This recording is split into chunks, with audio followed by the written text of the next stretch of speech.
This is it. This is what we've been looking for.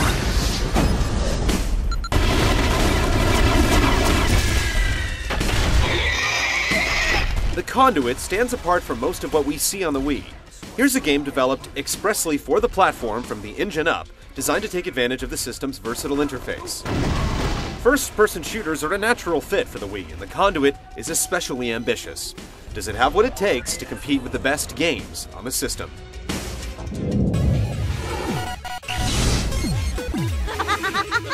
I've asked the President for the use of your services to tackle a special assignment. If the dollar bill symbology hasn't tipped you off yet, the Conduit is all about nefarious conspiracies and their detrimental effects on American society.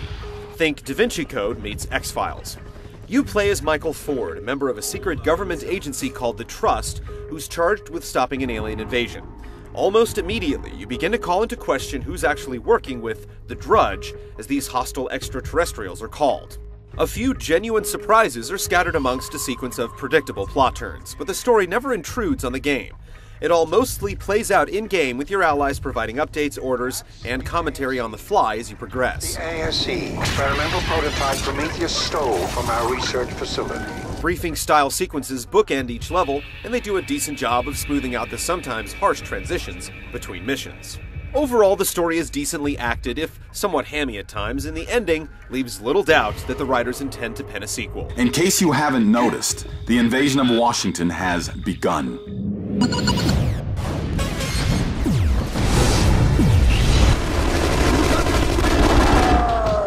The Conduit's single-player game feels like something of a throwback, and not only because its near-future sci-fi vibe will make you think of the N64 classic Perfect Dark.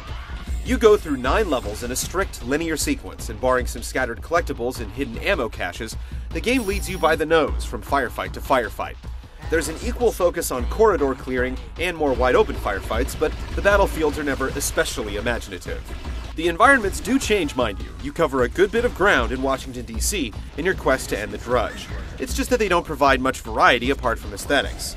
The hallmarks that define the best shooters are absent. The set-piece firefights are a letdown, there aren't any real boss fights, and the puzzles feel like an afterthought. The 8 or so hour experience ends with a particularly challenging final mission, and there's little ceremony after the fact to mark your accomplishment.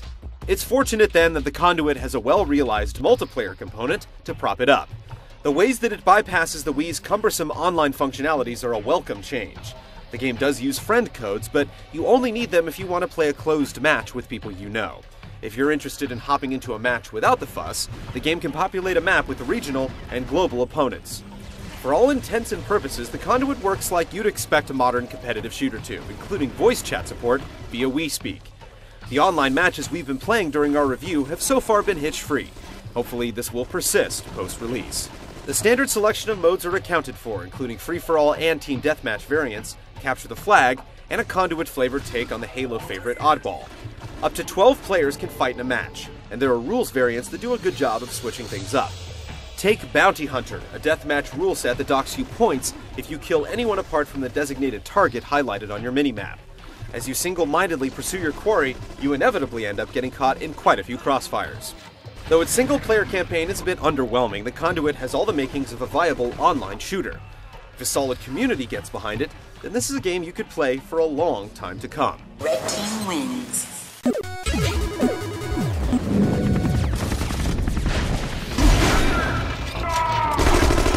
Largely thanks to its customability, the Conduit controls very well. Aiming, hurling grenades, and whacking enemies with your melee attack are all done via motion controls. It all feels right, and for the most part works well. A shake of the nunchuck will hurl a grenade exactly where you're aiming your reticle, though in many instances, it's too easy to over or undershoot. Jabbing the Wii remote to melee, meanwhile, will usually throw off your aim. This is realistic in that it lends melee attacks an appropriate measure of risk, but the few seconds it'll take to realign your aim during an intense firefight can easily cost you a death. An extensive set of options allows you to further customize your gameplay settings. Feel like you're moving too slow, then turn up your run speed. Not turning quickly enough, shrink your dead zone until you are. Pretty much every element of the user interface and controls can be tweaked to your taste, and while it may take a few tries to get it right, you'll have no shortage of stuff to experiment with. You'll have plenty of weapons at your disposal, but if our experience is any indication, you're going to stick to a selected few if given the choice. The strike rifle is particularly deadly, and with its charged shot that vaporizes most enemies, especially gratifying to use. The ASE, on the other hand, is pivotal to the game's plot, but is only marginally used in the single-player scenario. Given that what passes for puzzle sequences in the Conduit amount to mostly speed bumps, this is a disappointment.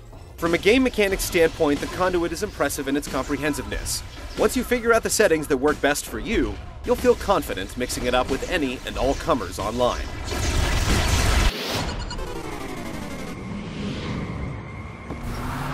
What is it? It's the largest conduit we've encountered yet. There's evidently a laundry list of stuff going on under its hood, but taken as a whole, the Conduit is not likely to knock your socks off. Frankly, it looks like what it is, a Wii shooter with cool graphical effects and simple geometry and textures.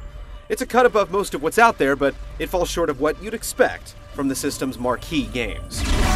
The game's music does a good job of morphing with the pace, but the drudge voices feel like they were delivered by Covenant understudies from Halo. It's like they weren't even trying.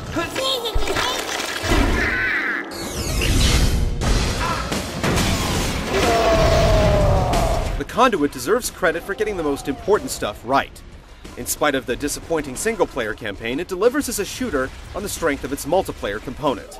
The Wii, finally, has a competitive FPS worthy of spending time with. All it needs now are some willing fighters to help it thrive.